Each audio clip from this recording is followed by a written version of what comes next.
Buddy, Economic Ninja here. I hope you're doing great. We're going to talk about zombies, not the scary ones in movies. Those are scary. But we're going to be talking, actually, there's a lot of zombies running around this place. They're called liberals. We're going to be talking about zombie foreclosures. And zombie foreclosures are ticking up. Got a great story out of DS News. But the truth is, are you ready for it? Do you even think it's going to happen? A lot of people don't think so. You know, it's funny. In 2017, when I was working as a real estate agent, I showed the agents in my town just how many homes in our area we're in pre-foreclosure. And they first sort of snickered at me, but when they saw the heat map, their mouth dropped. Do you remember when Zillow used to actually show pre-foreclosures? Well, they actually took it out in 2018 because it was getting so bad because things were getting so dire due to the Federal Reserve running interest rates up, the Fed funds rate from the year 2015 to 2018. People don't realize that we are on the cusp of a recession, especially after we were watching coming out of what the European Union was doing while they were reeling in 2013. We had multi-year issues there, right? Bank issues. That was all stopped due to COVID. Thank heavens. Okay, so the point of the matter is, right now we're starting to see foreclosures tick up. So let's read this. All right. Oh, wait, hold on. Last day for the 80% off of the real estate crash course. I put the link down in the description below. Also, make sure if you're on X or Twitter to follow me there because I'm putting out completely new content, video content on that platform. Things are changing and they're changing fast, so I'm going to change with them. And hopefully you're ready to change with the tides of the real estate market. It says zombie foreclosures began ticking up in Q3. So we're talking about right now. Now we already have numbers from Q2, but in the middle of Q3, people are actually focusing on how many foreclosures or notices are going out from the banks, and that is picking up. It's going to get really crazy in 2024. Adam Data has released its new Q3 market trends report highlighting the blight of zombie homes and the impact they're having on the economy. All in all, the report, which covers the Q3 of 2023, found that there were 1,277,612 vacant properties in the country. That is insane. Can you imagine if all of those homes were full with renters? That would actually cause rents to go down, right? Because as availability is decreased, prices increase. So this would be the opposite. But now think about this. How many people are sitting on those 1.2 million plus homes vacant that are not bringing in any cash flow? And those people, as rich as they are also getting squeezed just like you and me with inflation, higher electricity costs, higher everything costs, right? So there's a point where they can't pay those payments or they've got to sell. And that is going to increase the amount of available properties, which brings down prices. So get ready for this. It says further, oh wait, hold on a second. That number of vacant properties in the country represents 1.3% or 1 in 79 homes across the nation, the same as in the Q2 of this year. Further, the report revealed that 315,000 plus zombie properties are in the process of foreclosure, which is up 1.3% from the Q2 of 2023 and up 16.6% year over year. This is a growing number of homeowners having faced possible foreclosure since a nationwide moratorium on lenders pursuing delinquent homeowners imposed by the coronavirus pandemic hit in early 2020 was lifted in the middle of 2021. So we're seeing this steadily increase. Now, right now, the banks, honestly, as they're collapsing, they're insolvent. We already know over 700 of them have contacted the Federal Reserve as of last September. They are very slow to push these foreclosures. Why? Because they don't want the truth getting out and then their balance sheet looking even weaker, especially as their share prices are falling. So we have a perfect storm of foreclosures rising, people leaving their moratorium and going, oh my gosh, I can't pay. And then we're about to get smacked in the face nationwide, our economy, with the consumer getting smacked with a what? The bill for college tuition, right? The student loan debacle. This is the only debt that is not allowed to be, taken off through bankruptcy, discharged through bankruptcy. So people are going to have to make even tougher decisions of what they're going to pay or not pay. And I believe a lot of people are going to choose not to pay their home. Why? Because in the last 3 years, people have been conditioned to feel like, oh, it's okay, I can stay here and I don't have to pay. Or, oh, I know that, if I stop making my car payment, they're going to come take my car real fast. And I need that to get to work. But if I don't pay my house payment, it's going to take a year, maybe 2 years for them to go through that foreclosure process. And I'm telling you, that is going to lead to a deluge of properties hitting the market in a year from now. But we're going to see the facts coming out by January. And by then, are you going to be ready to start positioning yourself for this crash? That's the question.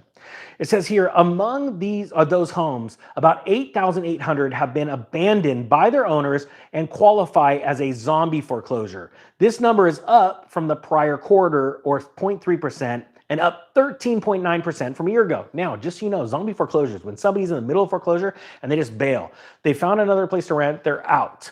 It is much easier for a bank to now take over that home if it is uninhabited. If you are inhabiting a home, it makes the process much more difficult for the bank.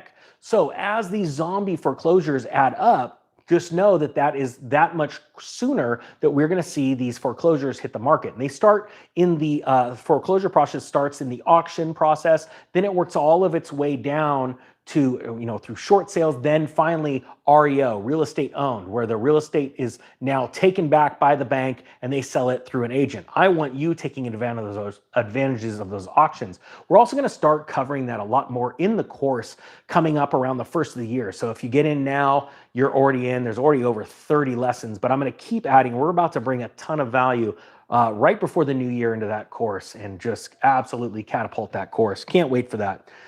It says zombie foreclosures are ticking up a tiny bit this quarter, tracking along with a small rise in overall foreclosure activity around the country. That's to be expected, and as a handful of homeowners who can't catch up on overdue mortgage payments just walk away from their properties.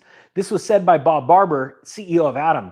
But the big picture remains the same. Abandoned properties pose almost none of the blight threats they bought a decade ago, when far more homeowners were throwing in the towel after the Great Recession of the late 2000s. Now, you have to remember, this is where the author of this story doesn't get it. You see, we haven't entered that final phase. I cover the 4 different phases of a real estate correction, and we are right now at 3. Number 4, that wave comes starting January.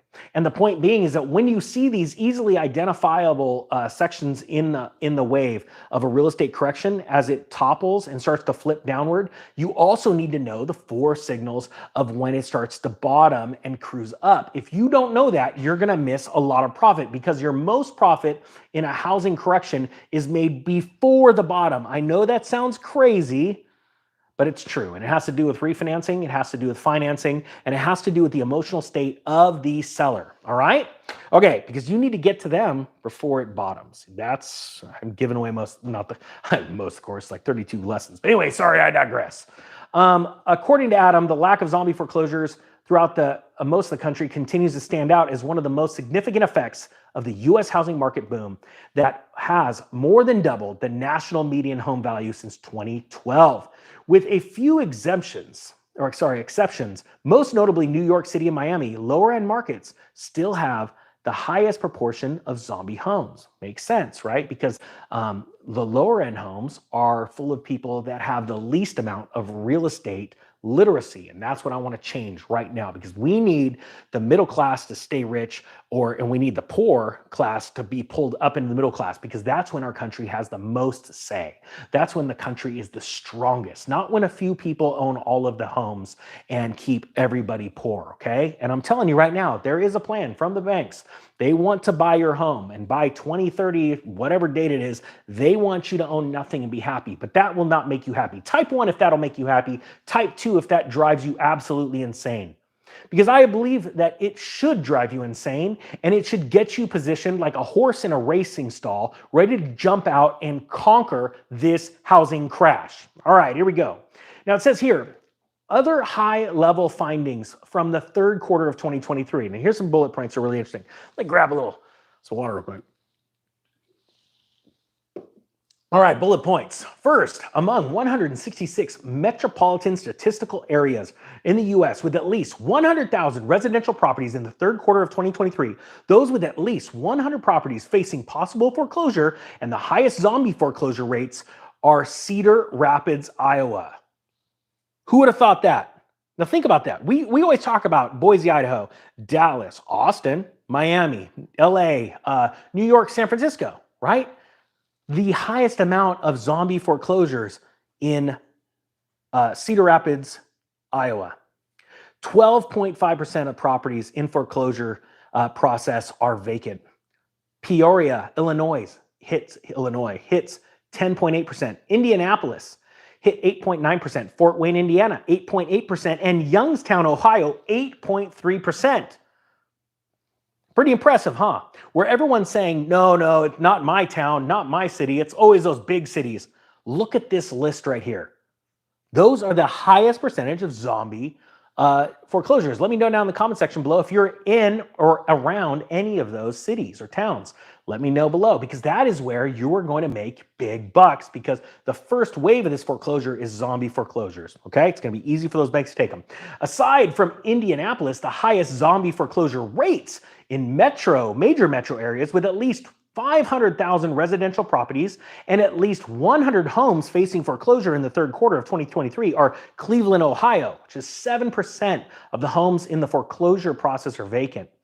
St. Louis, 6.5%, Baltimore, 5.8%, and Pittsburgh, Pennsylvania at 5.7%. Check this out. Among roughly 14,800 foreclosed bank-owned homes. So this is REO. This is now the last step in the foreclosure process. It's important to understand the different steps, because REO is where you actually make the least amount of profit, because it's already now in the hands of a real estate agent. It's being listed on the MLS. Not a lot of people know that. So you want to get to those houses before they get to REO. Now, I do a whole lesson on why REO is so easy to deal with as a buyer to be able to pick up deals, especially when inventory is high. But by and large, you still want to be focusing on those foreclosures prior to the REO level. It says right here, among 435 counties with at least 50,000 residential properties in the third quarter of 2023, zombie foreclosures represent the highest portion of all homes in Broome County, New York, Peoria, Illinois, Suffolk County, and a handful of others. And the list goes on. The point being is that we are in a moment right before it hits headlines.